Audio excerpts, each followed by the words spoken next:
Welcome to the channel, ladies and gentlemen. We're back with part 8 in The Power of the Dark Crystal, a 12-part miniseries of the Unmade sequel to the original Dark Crystal movie. If you missed the first one, these are all on a playlist. Please do go and check out number 1 and then catch right up to part 8. And then stay. Hopefully you enjoy it and you can stay around until part 12, which will be coming up obviously in a few weeks' time, as these are every single Saturday. That being said, let's dive right into it.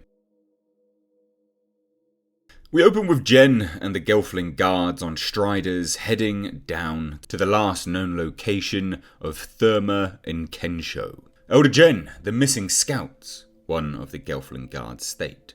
Jen, with Fizzgig in his arms, gets off of the Gartham soldier and approaches. Are they?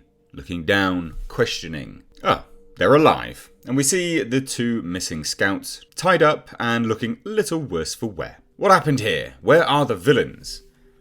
They got away, Lord Commander. You're hurt. Who treated these wounds?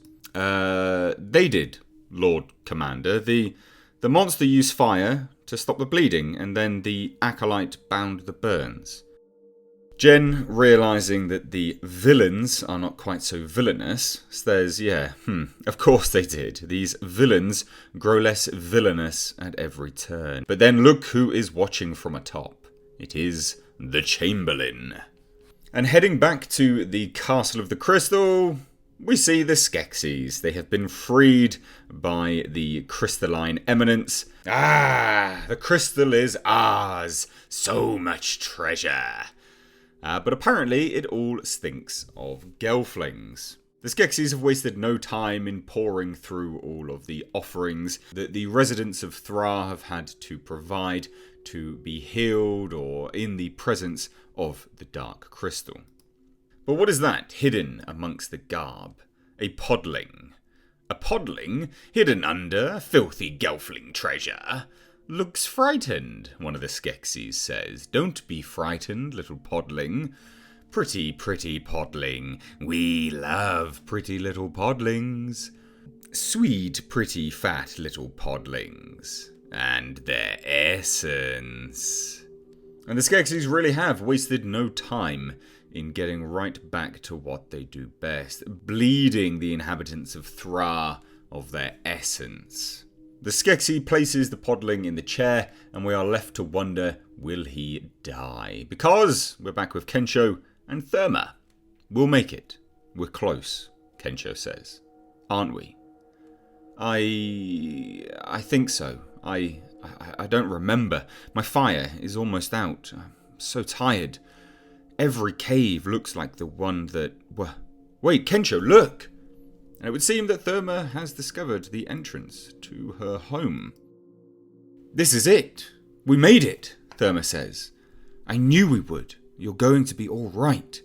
Now let's find the pool of tears, and a strange sound is coming from within the cave. Thud, a thud, and a thud. It is Jen, the Gelfling, the Striders, and the Garthim. Run, Therma, run into the caves. Halt, Garthim. I said halt, stop. As the Garthim raises its fists, ready to attack Kensho. But something's not right.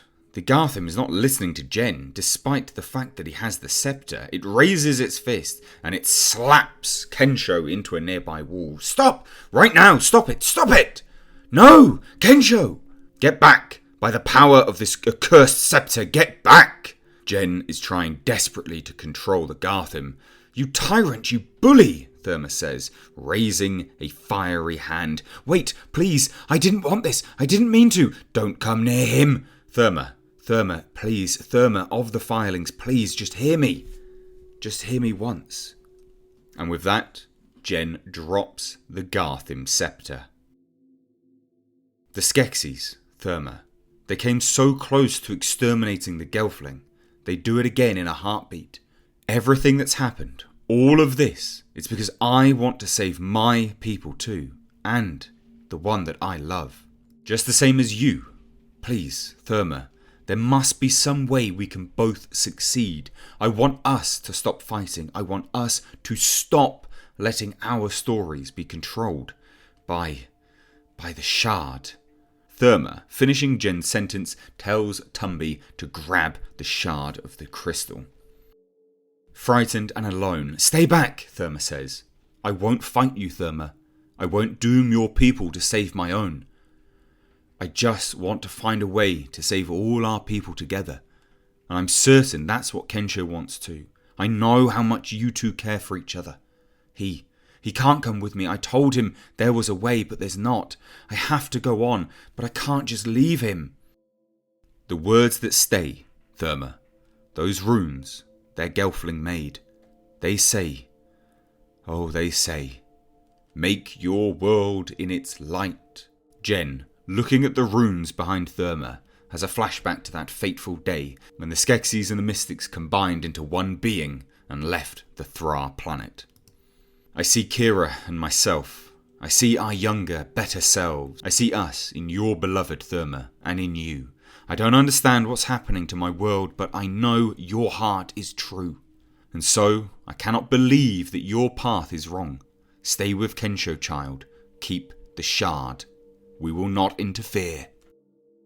But whilst this is happening, the Chamberlain has followed them, deep down into the cave.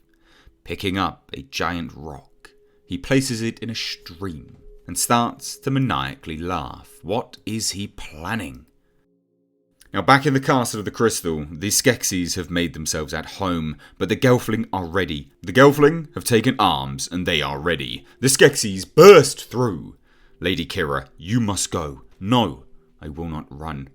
Running's too slow anyway," Aughra says, and the Skeksis approach. And Aughra has something up her sleeve, but there's always a better way. Ha! And vines reach down, grabbing up the Gelfling, Kira, and Aughra, up into the depths of the castle. "Fall back! Get to the upper towers, drop the supports!" "This won't stop us, Gelfling!" As we can see that the Skeksis have been pushed back behind fallen stone. "You can't stop us!" "They're right, you know. We can't stop them," Kira says to Aughra. "Stop them? Not trying to stop them. Not with rocks and sticks. Just giving us time, Gelfling, when all else is dead and lost." "Commander, please gather your troops. We're going home." "Without the shard? But Elder, Now, Commander, before we fall even further from the crystal's light." And with that we can see that the blocked stream has now turned into a river. It is now pouring through to where Jen and the Gelfling soldiers are standing. This was the Chamberlain's plan all along, attempting to snuff out Therma's fire. And he storms in, commanding that the shard is mine. "Into the caverns, go, we'll hold him back," Jen says with his Gelfling soldiers. Proving again that he is once the Jen we knew. Now, deep into the cavern, Therma and Kensho stroll. "Therma, the air, it's getting too hot to breathe. I need the pool of tears," Kensho says. "How much further is it, Therma? Is it near?" Kensho pushes again. "Therma," as she is not responding. "Kensho, I didn't know how to tell you." "Tell me what? Please, I don't understand. Where's the pool?" It's just a children's story," Therma says, bursting into tears. "My mother said I should trust you, that I was right to trust you. I'm sorry. I'm so sorry. I needed you. I betrayed my elders, my people, everyone. I would never have made it without you.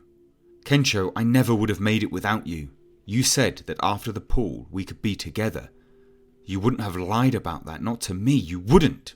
Now back at the Gelfling, we can see just how the Skeksis managed to control the Gelfling. Even the Chamberlain, even the lone one singular Chamberlain is managing to overpower all of the Gelfling. "Stop the Skeksis," they say. "Bring it down!" And Jen, noticing the Garthim scepter, realises that this is what the Chamberlain is after. And now both events unfold at the same time. The Chamberlain picking up the Garthim scepter. Stupid Gelfling. So trusting, so blind, so worthless. Therma, trying to claim what was never yours. Now see what happens. As he picks up the scepter, the Garthim are now under his control. We can see that Kensho and Therma, the trust unravelling. as Therma races off into the caverns in an attempt to save her people. To be continued.